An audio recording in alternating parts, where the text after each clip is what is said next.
শাপলা ডাঁটার অনেক ধরনের রেসিপি হয়, তার মধ্যে এই রেসিপিটা খুবই সিম্পল আর একদম ঝটপট হয়ে যায়, খুবই সিম্পল আরও সহজ। নমস্কার বন্ধুরা, আশা করি সবাই অনেক ভালো আছেন। আমি দেবী বিশ্বাস, আমার চ্যানেলে সবাইকে স্বাগত জানাই।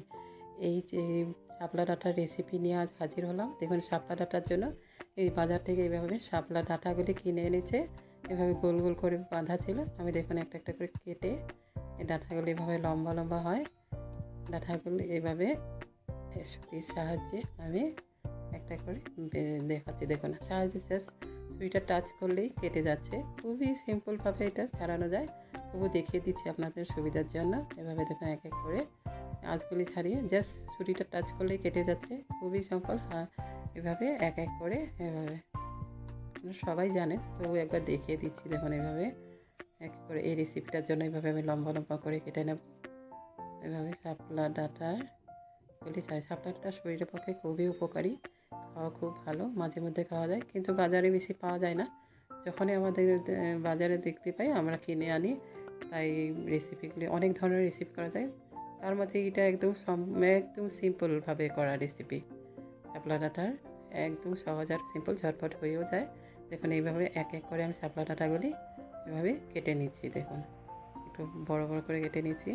কেটে এইভাবে ভালো করে ডাঁটাগুলি কেটে ভালো করে জল দিয়ে 2-3 বার করে ধুয়ে পরিষ্কার করে নিয়েছি। দেখুন এই রেসিপির জন্য আমি এগুলি এভাবে রেডি করে নিয়েছি।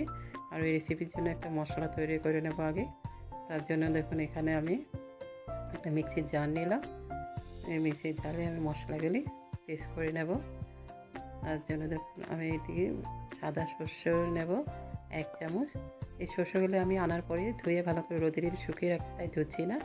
আবার কালো শস্য 1 চামচ নিয়েছি, বড় চামচ মানে 1 চামচ। তারপর এভাবে নিয়ে ওখানে আমি লঙ্কা দিয়েছি 3টে, এখানে কাঁচা লঙ্কা দিলাম। আপনারা ঝাল যে যেমন খান তেমন দিতে পারবেন। 3টে কাঁচা লঙ্কা দিলাম আর সামান্য নুন দেবো, কারণ সর্ষে বাটাতে নুন আর কাঁচা লঙ্কা দিলে সর্ষে বাটা তেতো হয় না। এইভাবে দিয়ে আমি মিক্সি জারটা পেস্ট করে নেব। আর ওইদিকে দেখুন একটা কড়াইতে তেল দিয়েছি 2 চামচের মতো, দিয়ে একটা তেজপাতা, 2টো শুকনো লঙ্কা দিয়ে আরও সামান্য কালো জিরে দিয়েছি। কালো জিরে দিয়ে একটু নাড়াচাড়া করে আমি শাপলাগুলি দিয়ে দিচ্ছি। দিয়ে একটু নাড়াচাড়া করে দেবো। শাপলা রান্না করতে বেশি সময় লাগে না, খুবই ঝটপট হয়ে যায়। আর সামান্য এখানে নুন দেব আর হলুদ দেব। হলুদ দিয়ে হলুদ দিয়ে ভালো করে নেড়ে চেড়ে ঢাকা দিয়ে এভাবে আমি ঢাকা দিয়ে ওইটা করে নেব। ঢাকা দিয়ে 2-4 মিনিটের পর 4 মিনিটের মতন করেছি। করার পর দেখুন একটু হাফ একদম সিদ্ধ হয়ে গেছে। এখানে আমি এখন কয়েকটা মশলা দেবো, জিরে গুঁড়ো, ধনে গুঁড়ো আর লঙ্কা গুঁড়ো। একদম হাফ চামচের থেকেও কম, সামান্য দিয়েছি, কারণ শাপলাগুলি মজে কমে গেছে, তাই মশলা একটু কমেই লাগবে।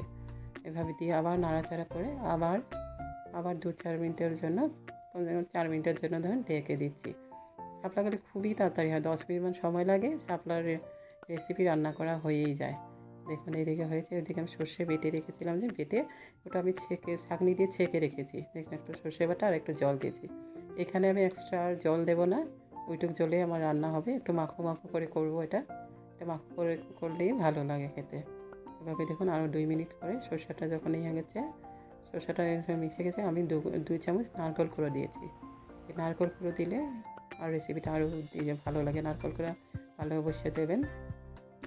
এভাবে ভালো করে এভাবে নেড়ে করে আবার আমি ঢাকনা দিয়ে দেবো, নারকেল কুঁড়োটা যাতে মিশে যায় সুন্দরভাবে। 2 মিনিটের জন্য ঢাকনা দিয়ে দেখুন রেসিপি আমাদের একদম ঝটপট রেডি। আমার রেসিপিটা ভালো লাগলে প্লিজ একটু কমেন্ট করে জানাবেন। আমার চ্যানেলটাকে সাবস্ক্রাইব করে রাখুন, যাতে আমি নতুন নতুন ভিডিও আপলোড করতে পারি। ভিডিওটা